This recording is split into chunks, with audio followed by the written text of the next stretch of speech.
Good morning, everyone. I'm delighted to be with you today. First of all, I really do apologize not being able to do this presentation in Spanish.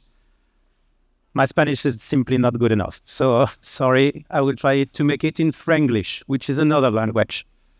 So first of all, we'll start with the most boring slide of this presentation. But it's really important for you to understand that when we're talking about the digital assets, it's a whole big family. It's not only Bitcoin, Ethereum, and pure cryptocurrencies.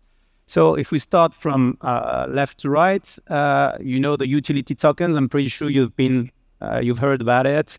It was really fashionable at some point in time. Why? Because it was financing all the projects linked to blockchain and so on and so forth. There was a lot of scams around it, so not so under the spotlight at the moment. We've got the cryptocurrencies. You all know it. Bitcoin, Ethereum, all the big family of the cryptocurrencies, really fashionable at the moment. Why? Because you all know that the ETF from BlackRock, not only, but this one is facing a huge success. So it really put back the topic on the table. Stable coins, and we'll get back on this as well.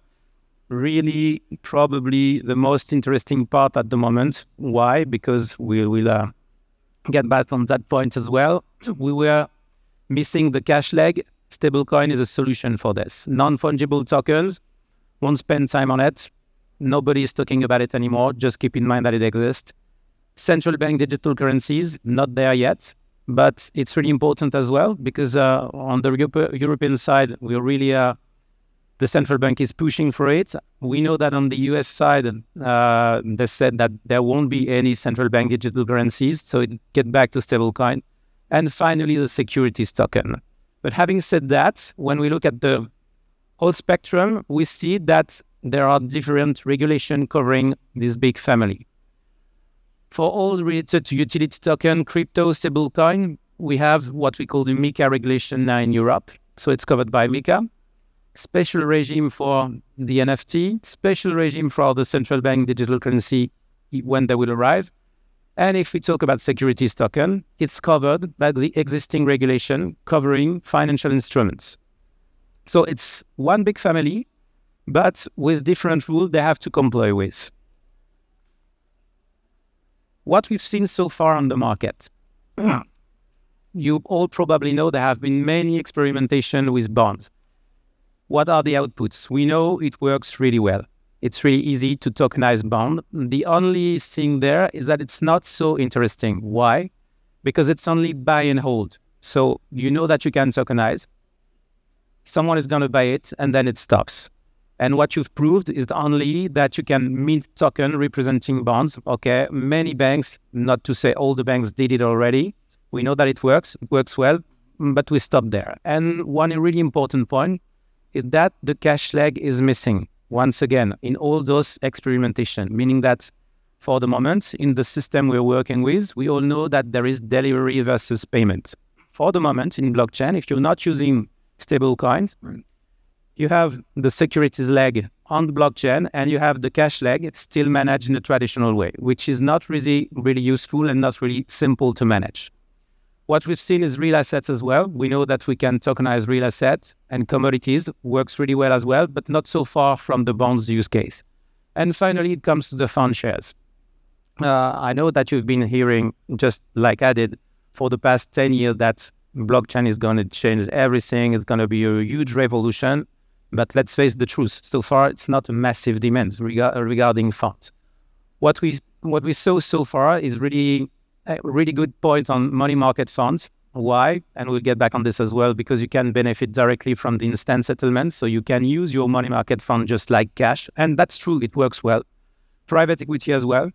And I won't talk here about the fractionalization of private equity because I don't really believe in it. But still, cash leg is an issue. And finally, tokenized cash deposits. We've been talking about future CBDCs, stablecoin, and you've got tokenized cash deposits. And it's a competition between those three ones. And those three ones will one day or another, the cash leg that for the moment, once again, is missing. Technology. We've been talking about technology for years as well. Should I be equipped? Should I develop it on my own? From my perspective, developing it on its own, it would be a mistake, and technology is not an issue anymore. There are many providers, not the only one that I mentioned on the slide, there are many others. But if you want to work with an IT provider, it's not going to be a problem anymore. You have like Fireblocks, Metacode, Taurus being all banking grade, so you can rely on those providers. And you have to understand that you will have to use them for many things.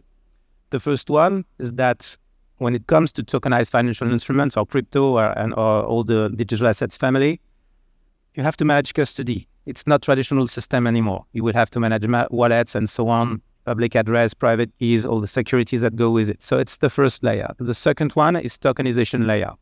If you want to tokenize financial instruments, you have to be able to do it. You have to find the protocol you want to do it on, and so on and so forth. So you will need this layer. And finally, the last one, which is important as well, is that you have to be connected to all the blockchains. Because when we talk about blockchain, it's not one single protocol.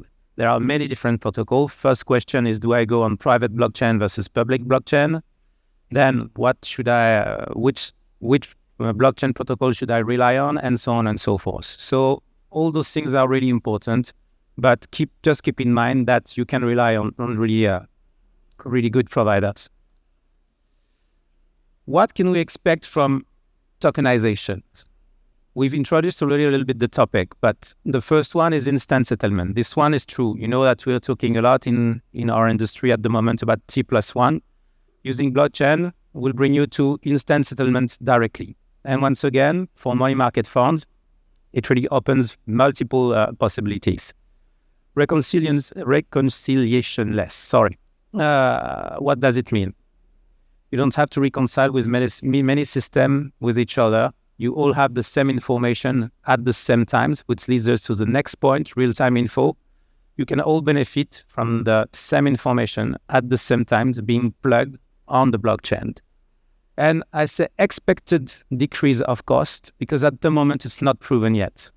Of course, when you invest in new system, when you invest into new technology, you will spend money and you will only get the money back in a few years from now. And benefits specific to cash legs, once again, if we combine the blockchain for securities leg and the blockchain for the cash leg using stablecoin, we are back with delivery versus payment. So this will be, at least from my perspective, when it will be managed on a daily basis, the real triggering event that will push everyone using this technology. But, and there's a big one, there are still challenges to be managed. The first one is attractivity. We all know that the system we work on at the moment, they're working pretty well. We don't have to complain about this. The second point, mentioned already, we're going for T+1. And if I'm an asset manager, do I have a real interest to go on blockchain, managing new technology, training people, new way of processing, as I will already be under T+1. The second one is interoperability. Mentioned already, once again, there's not only one blockchain. And when we're having a look at what happens on the market, you see that private blockchain versus public blockchain, you know that JP Morgan is having his one, and other banks are running their own blockchain as well. Do you realize how many protocols do you have to connect to? And each time I'm connecting to another protocol, it's additional cost. So let's say that at the moment we are in the early stage, and it's like the competition we faced already with every new technology. Dialogue and access, that's the same thing. I have to connect. I have to spend money. I have to be equipped with technology that allow me to do so. Secondary market. Remember, we've been talking about bonds, buy and hold, and there's no secondary market. If everything that is tokenized has to be managed in an OTC mode, it's not powerful enough. So we can see on the market at the moment some offers regarding new exchanges like what Euronext is doing, 21X is doing, the Luxembourg Stock Exchange is doing. It's for listing only, but it's only the beginning. And we really need as well those secondary markets, because if no secondary market, it will not take off. Cash leg, won't expand too much on this. The only thing I want to say there is that maybe it's too much, but from my perspective, once again, I think we're back in the middle edge. Why? Because everyone is issuing its own stablecoin. So you have the one from Bank A, Bank B, Bank C, Consortium A, Consortium B. What I'm going to do with this? I have to choose with which stablecoin I'm going to work with. And once again, it's a question of trust. It's a question of who's going to accept this stablecoin or not the others. And we were not so long ago in the US, we even heard that big companies are going to issue their own stablecoin, like the Amazon, like the Walmart, and so on and so forth. So once again, it reminds me of the Middle Age where every city was minting its own money. So it's going to be too much fragmentation at the moment, and we will have to wait for some kind of a stabilization. And there's also another topic there, which is sovereignty. Why? Because it's private company issuing money, and it could be seen as an issue as well. The fourth one, communication. As an industry, I think we've been really, really bad talking about this new technology. Why? Because once again, when you go and you discuss with an investor or with an asset manager and you start telling them, blockchain is a new technology, you will have to manage public address, private keys. If you lose your private key, you will be in trouble. You will have to get equipped with IT system and so on and so forth. They say, whoa. What I have so far works really well. It's already hard enough. I don't want to manage all this complexity. The speech is about to change at the moment, and that's really where we will have to focus now. It's what are the real benefits? And once again, the instant settlement, all the reconciliation less, and so on and so forth. But stop talking too much on tech. That's not what people want to hear. And finally, organization is a really big point as well. Because when we talk about blockchain, we know that it works 24/7, and we are not used to it. No batch processes anymore. How are we going to manage this? Where are the teams if you can deal on a 24/7 basis? So once again, we will have to go through a transition phase because we cannot switch from the current system to 24/7 in just a glance of an eye. Another point as well to remember is that not everything will be managed on-chain. The minting, the burning, and all those benefits, of course, this is what blockchain is bringing to us. Cash leg will be managed for sure, so it's going to be a real progress as well. But everything related to KYC, KYB, some kind of reporting, corporate action, they will stay off-chain. So using blockchain for the financial instruments doesn't mean that you will get rid of all the other systems. So it's once again, how do I integrate the blockchain technology into my whole ecosystem? Because you will not solve all the problems with blockchain. So as an asset servicer, this is what we are at CACEIS, and I should have started by this. One of the leading European asset servicer. Where do we stand in that journey? So we started quite early because we were the first French bank to get the PSAN status. It was authorized market player in cryptocurrency only from the French market. And this year we were once again the first French bank to be MiCA licensed. So we are now we got the agreement to do the custody and also the order routing. So we do believe, and we are ready for this market. But once again, this is quite of a slow takeoff. What are we able to provide our client with? We are able to provide our client with custody services. Once again, wallet management, private key management. We can do the tokenization. We can also serve the ETF because, once again, thanks to BlackRock, the market is asking for that kind of new product. Everyone wants to launch his crypto ETF. And the tokenization of any kind of financial instruments. This is the whole offer we are able to provide the market with. But we do believe, as I mentioned, in a hybrid mode. Why? Because once again, we don't think there will be from one day to another a switch from traditional to pure blockchain. So we want to be able to accompany a transition between traditional to blockchain. What does it mean when it comes to asset management? It means that we want to be able to offer our clients with both traditional TA and blockchain at the same time. We want it to be transparent for the clients, so we will provide the wallets. But if you want to come with your own wallet, feel free. We will only have to whitelist them. We also want to provide full transparency, which will be managed both from traditional register and blockchain at the same time. So the main idea there is to say that we will only accompany the transition from traditional to blockchain. And if you want to benefit from the both world, we can serve as well. In another way, how does it look like? So if you are an asset manager and you want to start play with tokenized fund shares, it will not change anything for you.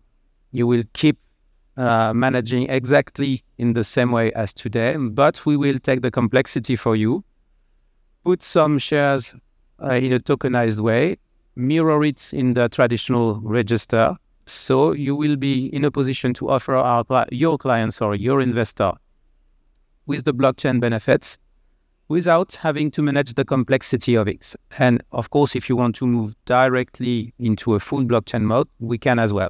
So it's really up to the asset manager to choose, to test and learn, in fact, because we know and we hear the whole day long that the new generation, they want to do everything on their mobile phone, everything using blockchain and so on and so forth. This is the right opportunity to test.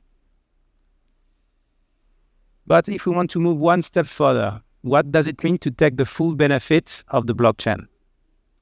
So if we're talking, and this is a proof of concept we're working on at the moment, if we're talking about linear market funds, today you have to manage cutoffs, you have one NAV per day, and you have the settlement cycle T+1, 2, 3. Tomorrow, each investor order will be in a position to trigger an instant NAV calculation. And there will be instant execution settlement. This is the proof of concept we're working on with some asset managers. This is really promising, but it changes a lot. Of course, if you're in an investor position, it's really attractive. But if you are an asset manager, it's a lot of complexity to manage as well, because you have to invest and you will receive some new order each time someone is investing in the fund. So from an investor asset manager point of view, when it comes to investment, it's really complicated. But when you are an investor, it's really nice to have instant NAV and all the instantaneity that goes with it. The other big change as well, and it's important to mention, is that today, once again, as an asset servicer, but as an asset manager or middle officer, you have to deal with different positions. The front office one, the custody one, the accounting one. Tomorrow, with the blockchain, everyone on the same page, just one single position, sends once again to the technology. And it's a major change as well. So what does it mean in terms of clients and for CACEIS? It's pretty simple, in fact. It has been public, so we can say that with Amundi, we are launching a money market fund fully tokenized, which is a really interesting one. The first subscription already arrived, managed really well. We are already working, and it's been on LinkedIn, so I can say it as well, on an ETF invested in cryptocurrency, a Bitcoin ETF, launched as well. With a tier one French asset manager, we're working on tokenization of Luxembourgish funds, And if you read the slide, you will see that I've been brilliant enough to try to anonymize on the left side, but I left the name in the sentence, so you will know who I'm talking about. And finally, money market fund tokenization project with another tier one French asset manager. So what's driving the market so far at the moment is really money market fund. Use it like cash. Really easy to test and learn on those use cases. And a last point, because remember, I told you that we are missing at the moment the secondary market. And as we don't want to miss the market, we've been investing into a company called Cryptown, which has a solution called Lease. And Lease is a lighting stock exchange, which really helping creating this secondary market. And they've just received their agreement from the AMF, the French regulator, and they are now acting 24/7 for listed stock. And it's just the beginning of this big change we've been discussing so far about how do I manage 24/7. So if I want to summarize the whole thing in a nutshell, we've been discussing, and at least I've been discussing this topic for the past 8 years. Every year I've been hearing the same. It will be an explosion next year. Did not happen. Not sure that it will be a massive takeoff for next year, but at least we have the first signals coming ones not from the tech provider, but from the asset manager, that they want to test, they want to learn, they want to start with their first tokenized money market fund or any kind of fund. And this is the first step of, I think, a change towards the blockchain technology. And we can see as well that we are quite gifted in Europe, because the regulators are really pushing hard as well for us to play in that new field. So now it's up to us, and it's up to you. So I'm finished. I don't know, I've just left a few minutes. If there are questions in the room, if you want to ask something, comments, remark, everything is welcome. Feel free to shoot. We just do it. So thank you very much for your attention.